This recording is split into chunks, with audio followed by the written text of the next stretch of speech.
Kembali dengan saya Bung Ropan dan saya berbicara di Rai Soccer TV. Salam sejahtera buat Anda semua. Jerman tersisih dari grup E. Ya, sangat menyakitkan buat Jerman. Ya. Mereka menang, tapi kemudian mereka menangis. Kenapa demikian? Karena mereka punya poin yang sama dengan Spanyol di grup E, namun mereka ada di posisi ketiga, kalah selisih gol dari Spanyol.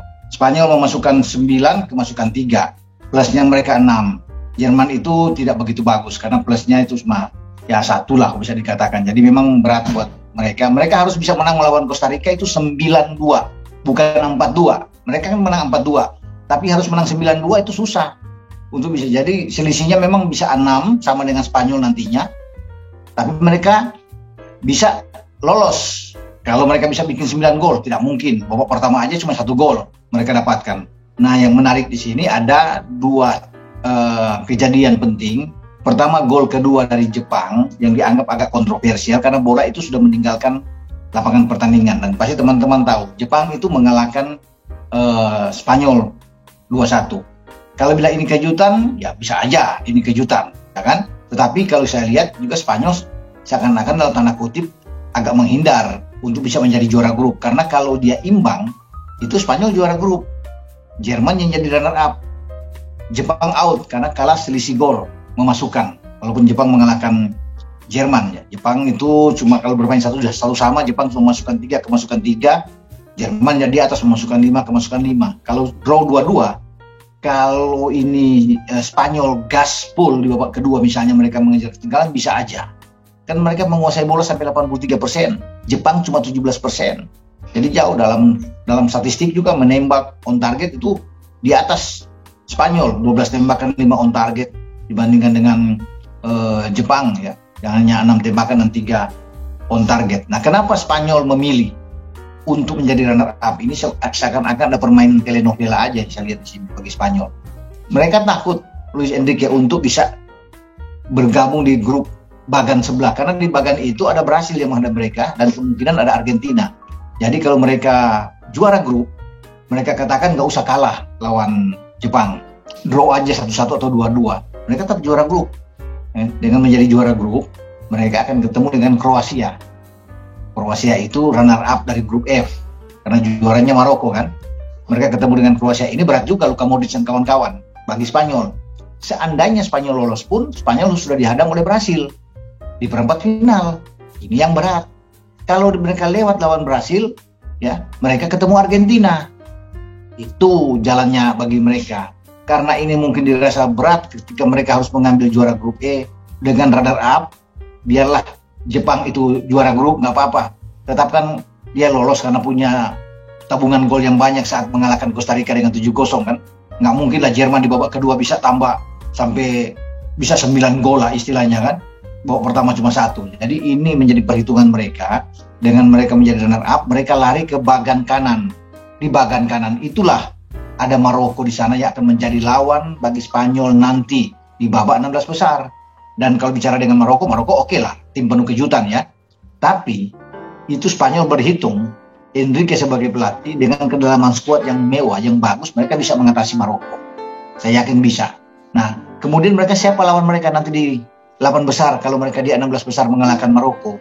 Ya mereka akan menunggu pertandingan antara Swiss dan Portugal. Ya, mau Swiss keluar, mau Portugal keluar, mereka merasa bahwa mereka bisa mengatasi. Nanti lawan berat terjadi nantinya selain lawan Portugal di perempat final, di semifinal, mereka menunggu dari atas. Itu antara Inggris dan Prancis.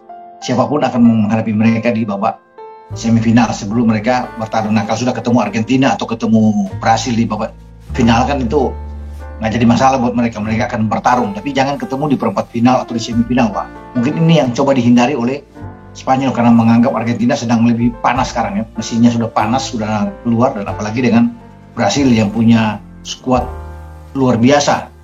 Nah, ini hanya skenario aja yang saya bisa lihat, dan itu terjadi dalam starting 11 ketika Enrique memainkan melawan Jepang. Ya kan ada beberapa pergantian, Balde misalnya taruh di bek kiri, ada Nico Williams yang dimainkan lebih awal main di depan. Dia tidak memainkan langsung Ferran Torres dan Marco Asensio di cadangan. Oke, terlihat ada Pedri, Gavi, dan Busquets memang di tengah. Ini trio dari Barcelona yang terus dipertahankan. Di belakang dia kembalikan lagi Azpilicueta bermain. Kemudian Bek anyar mereka di bek tengah, Aymeric Laporte dicadangkan, masuklah Pau Torres untuk berpasangan dengan Rodri. Ini ada perubahan-perubahan yang terjadi di tubuh tim nasional Spanyol. Dan kita bisa melihat ya, mereka itu bisa perpindahan bola, passing Spanyol itu lagi-lagi di atas 1058. Kalau kemarin sebelumnya mereka melawan Costa Rica itu dengan 1045. Passing mereka sekarang 1058, tertinggi di antara semua tim. Tapi dengan passing yang tinggi, penguasaan bola 83%, mereka tidak bisa mencetak gol kedua. Ini bagaimana mereka nggak bisa bikin gol ini? Penguasaan tinggi bola banyak sekali, ya, mendominasi, kemudian dengan perpindahan bola yang sangat luar biasa, tapi mereka tidak mau mencetak gol lagi. Nah, ini yang menjadi masalah bagi Jerman sehingga gagal. Gol kedua Jepang juga kan, bola sudah meninggalkan lapangan, ada kontroversi di sana, tapi VAR melihat ini bola belum belum habis, katanya belum keluar semua bolanya, sehingga ini masih bisa dianggap sah, sehingga terjadinya gol dari Tanaka setelah mendapatkan umpan ya yang bagus sekali dari Kaoru Mitoma. Ini ya, tapi bola kan sudah di dalam gambar sudah keluar sebenarnya, tapi tipis. Setelah wasit Victor Gomez ini mengecek di VAR, dia melihat, wah ternyata ini belum keluar katanya. Ya sudah, mau bilang bagaimana? Ini kontroversial yang saya pikir terbesar sejauh ini yang ada di Piala Dunia di Qatar, dengan bola yang sudah agak out. Ya kalau dilihat dari foto-foto, tapi dianggap oleh VAR ini belum, tipis sekali, belum sepenuhnya keluar. Ya mau bilang apa? Ini teknologi yang berbicara.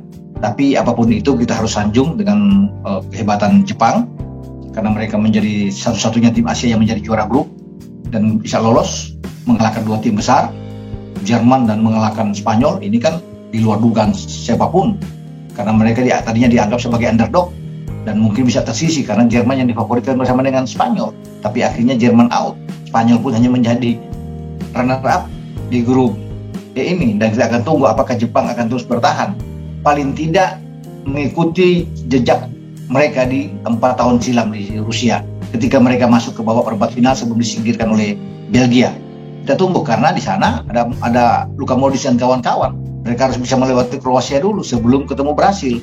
Kita akan lihat nantinya sejauh mana Jepang akan menorehkan sejarah di Piala Dunia Qatar ini, atau bisa mengikuti langkah Korsel ketika di 2002 dengan Jepang menjadi tuan rumah. Korsel sempat ke semifinal sebelum dihentikan Jerman. Kita akan lihat nantinya.